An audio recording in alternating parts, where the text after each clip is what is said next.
What is up, everybody? Happy Thursday. Welcome into the Pack a Day podcast here on YouTube. My name, of course, is Andy Herman. You can follow me on Twitter at Andy Herman NFL.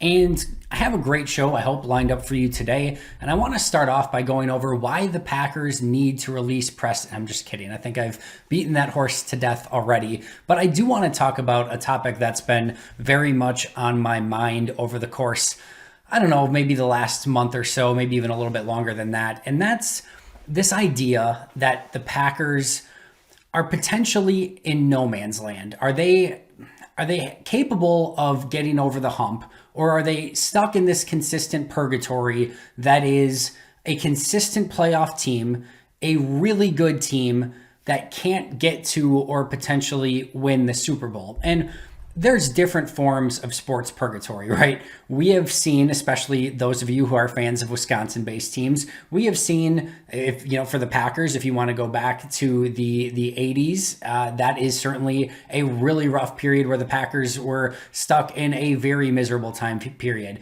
You don't have to look very far back with the Milwaukee Bucks or certainly the Milwaukee Brewers or whatever team I'm sure that you have followed. There are various degrees of purgatory, and we've seen teams in the Packers division. The Bears have been in a perpetual state of being around like 7-9 to 9-7 and just stuck in that mode because they can't find themselves a quarterback, and maybe they can overachieve and win a playoff game or two, but they're never really sniffing an opportunity to win a Super Bowl. Even when they get everything else right and go to a Super Bowl, they've still got Rex Grossman at quarterback matched up against Peyton Manning and can't get over that hump. The Detroit Lions have just been bad for forever, basically, right?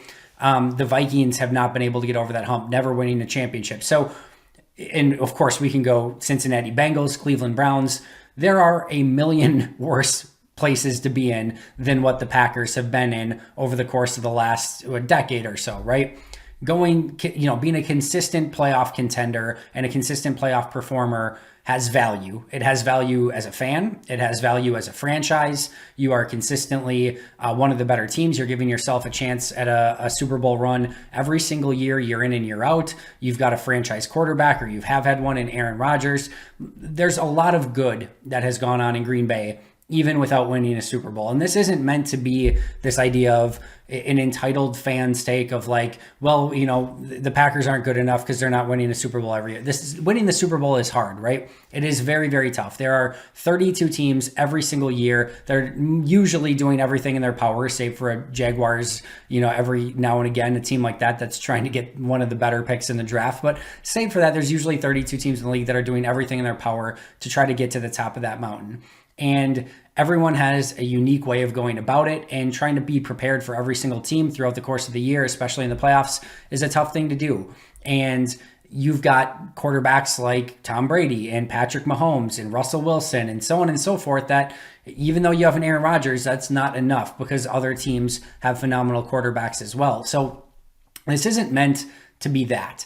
I also don't want this to, go into the discussion of, well, the Packers need to do everything and go quote unquote all in to get to a Super Bowl now, and then that just means like they're in complete no man's land later where they can't do anything. And exactly what you're seeing with the New Orleans Saints right now, where they literally are going to be a non-functioning team for like the next 3 or 4 years. They're basically going to be like a college football team that's on probation and can't have players on scholarship and can't go to any sort of tournament or bowl game or anything like that, right? Like that's what the Saints are going to be for the foreseeable future. They literally can barely put a team together on paper financially because of what they've done to their salary cap. So this isn't meant to be that. I'm not making this argument that Green Bay should go all scorched earth in the future to try to win in this one season, because that can be a very dangerous route to go, because all of a sudden you go scorched earth and you go out and you acquire a JJ Watt and you try to bring in a Troy Hill, and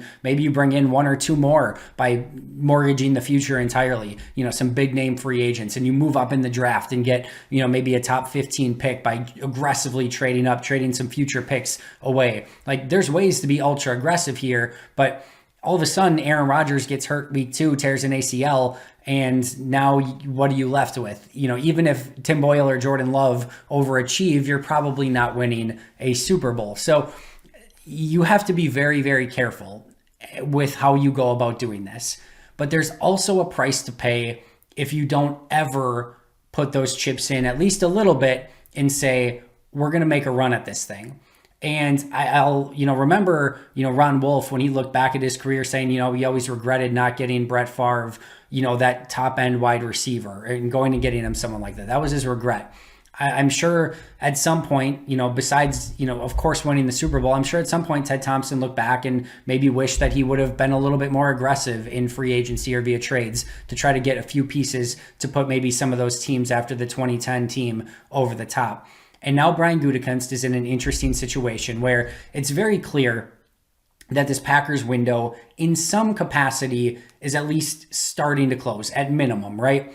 And I want to be careful here because I've talked about this in the past. The Green Bay Packers core is still very strong. And within this Matt LaFleur offense, Aaron Rodgers can play. If Tom Brady can run that Tampa offense at age 40, whatever, Aaron Rodgers can run this Matt LaFleur offense for a long time moving forward if that be what Green Bay wants to do.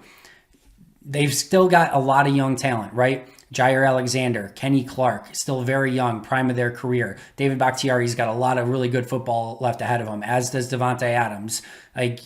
Elton Jenkins has got a ton of good football ahead of him. Rashawn Gary, Darnell Savage.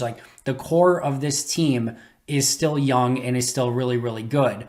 But with Aaron Rodgers getting older and with some of those exorbitant cap hits starting to come together, that window does start to close because you're starting to pay a good chunk of your team a ton of money. And this is another thing that I want to interject here.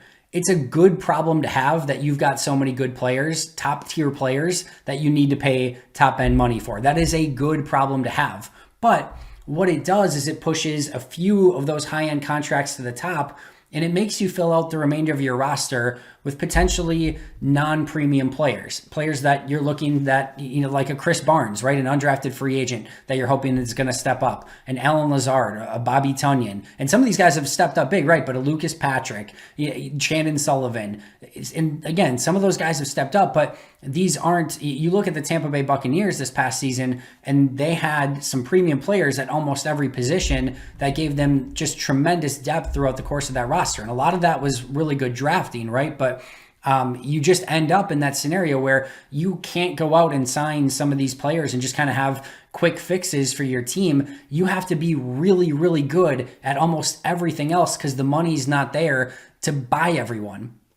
So before I go any further on this, I want to say that Green Bay absolutely has a window to win a Super Bowl, and Green Bay absolutely can win a Super Bowl this year. I just went over all of that top-end talent that Green Bay has, and they've got a lot of really young, unique players like A.J. Dillon, like a Chris Barnes, like an MVS, right? There are a plethora of names. Kingsley Keke, we can go on and on. Robert Tonyan, Jay Sternberger, like Josiah DeGuara. There are some really interesting players on this team that still have a lot of growth to do. You don't have to look further than Rashawn Gary and Darnell Savage, who, if they reach their ceiling, those are Pro Bowl or better caliber players if they can get to that ceiling. This is going to be a big year for both of those players to see if they can take a jump. But Green Bay, and as Brian Gutekunst mentioned in his press conference the other day, they can do something, but they can't do a lot. And they're going to have to improve from within.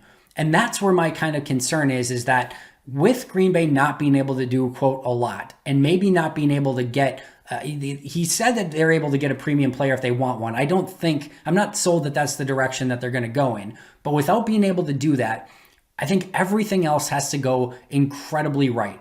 So with losing players like Aaron Jones, Jamal Williams, and Corey Linsley, and having a cornerback group that needs a serious upgrade, you have a lot of holes this offseason. The offensive line has some serious holes that you have to fill. Rick Wagner's gone. Christian Kirksey's gone. It's not to say that Green Bay can't field a dominant football team, because they can, and they can continue to get better. But they need some of those younger players to really step up. They need to get veteran players that hit. We see teams every single year that will sign a couple players here or there, and all of a sudden you see one of these veterans have, revitalizes their career in a new atmosphere, a new team. That's what Green Bay needs to hit on a couple of those guys, and they have to hit on their draft class. This cannot be a situation, and you still draft for, the best talent available and somebody you think is going to fit long term, but you probably can't draft a first round tight end that's going to take a couple years to develop. You can't obviously draft another quarterback. You probably can't take a first round running back because you just have holes other places.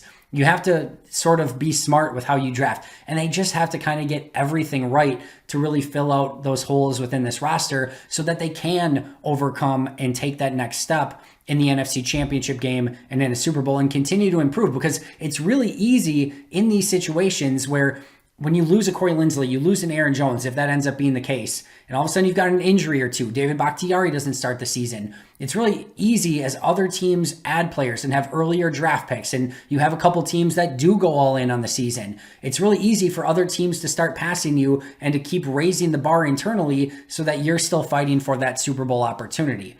Green Bay is going to fight for that. I don't have any qualms or questions about that. And they're easily going to be one of the top 7 teams that gets in the playoffs this season, barring catastrophic injuries. But if they want to get over that hump, they have to do something a little bit more bold. And I think that's where the crux of my question is are they in a spot where they can actually do that?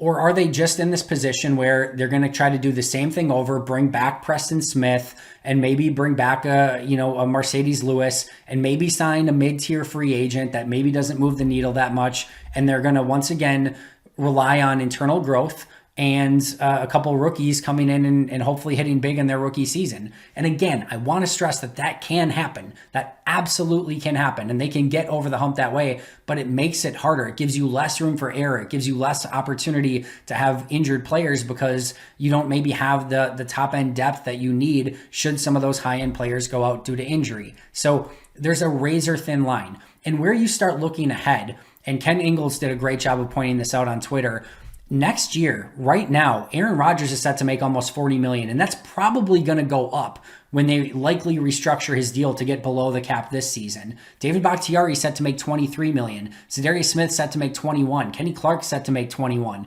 That's about $105 million for 4 players. That doesn't include probably a bigger contract for Devontae Adams. That doesn't include likely a bigger contract for Jair Alexander. Even if that's $30 million between them, that's $135 million for 6 players on your team. It's projected to be about a $205 million salary cap. That leaves you $70 million for the remaining 47 players on your team, plus practice squad, plus some space to be able to make moves throughout the course of the season. That is a razor sharp line. And again, you can borrow from future caps, but that's going to hurt you then in 2023 and 2024. And so on and so forth. And you start all of a sudden down this potential slippery slope where you can never really get ahead and never really have that one season and open a window fully. That's why when people talk about like opening a window, you're like looking for little pockets of a season here or there. And this isn't just me saying this, right? Bill Belichick this season, when interviewed, said like, why were they struggling so much this year? He basically said, listen, for the last couple seasons with Tom at quarterback, we tried to go all in and add free agents and be aggressive and spend a lot of money to try to, keep that window open. And now we don't have the salary cap. A bunch of guys opted out. And yeah, now we've got Cam Newton at quarterback. We're not making the playoffs. You didn't go that far in depth, but the point was clear. They went all in and then they were paying the price this past season. But you have to almost pay that price so you can get back to even. And now eventually when they get their quarterback, they have the ability to add those pieces that they need to add. But consistently trying to be really good actually has a cost. And that's where my concern is. Is Green Bay in this perpetual circle, like the, Game of Thrones of being in the wheel, right? Are they in this perpetual wheel where they're going to always be good to really good, but never great and never bad? And some people seem, I've polled people on Twitter and asked questions, some people seem okay with that. But I think there's a cost, an opportunity cost to not taking those risks and potentially having to pay a price later, but at the opportunity to give you a better opportunity to win a Super Bowl now. And I think that's where Green Bay really needs to go. And I'm not saying, again, hit the scorched earth option and mortgage the entire future for this season, but I do think this lines up to be the season. If it wasn't last year, then it has to be this year, because it just gets tighter and tighter and tighter with the salary cap with those premier players that you're paying. It's kind of like a now or never. And we'll see what ends up happening with that. But ultimately, I feel like it's time for Green Bay to make a couple of those aggressive moves and risk and take a little bit more risk and not just be perpetually this really good team. Try to really be great and try to out-weapon or out-arm some of those other teams that are trying to go all in. So this is a really tough conversation to have, right? Because of course, Green Bay can't sell right now. They can't. They just came in off two NFC Championship games. Rodgers played like an MVP. Adams is arguably the best receiver in football. Jair is arguably the best corner in football. Bakhtiari is arguably the best tackle in football. You've got so much on your team right now, and then again, all those other top end players that they do still have. And all of a sudden, if Z and Preston do bounce back, and Rashawn Gary breaks out, and Savage breaks out, and you can upgrade your cornerback position a little bit. Chris Barnes takes a step at linebacker. Elton Jenkins shows that he can be an all-pro center. Bakhtiari comes back healthy. You solidify your offensive line a bit. A.J. Dillon turns out to be a beast at running back. Rodgers is Rodgers. Adams is Adams. MVS takes another step at wide receiver. You hit on your first or second round pick in a big way, like a Vikings with a Justin Jefferson last year, something like that. Like, these are things that can happen, but they can't sell. They're strapped to be able to go, quote unquote, all in. And that potentially leaves Green Bay with that consistent art of being really good. And that's where my concern is. And that's why this offseason, I think, is going to have to be Brian Gutekunst's absolute work of art to see if they can get them over that hump and finally winning an NFC Championship game, getting to, and hopefully winning a Super Bowl. Fingers crossed, it's a major offseason. That's what's going to make this next couple months so incredibly fun as a Packer fan, and there's so much at stake. That's why these decisions on Preston Smith and Dean Lowry and so on and so forth, and who they sign, who they don't sign, who they draft, who they don't draft, are going to be maybe more important this year than ever before. I don't think that's hyperbole. We'll see what happens. I'm incredibly excited for it. Thank you so much for taking some time out of your day to join me. I always appreciate it. Make sure to subscribe if you haven't already. Hit that like button. Make sure to check out today's audio podcast wherever you get your favorite podcasts. But until next time, and as always, go Pack Go.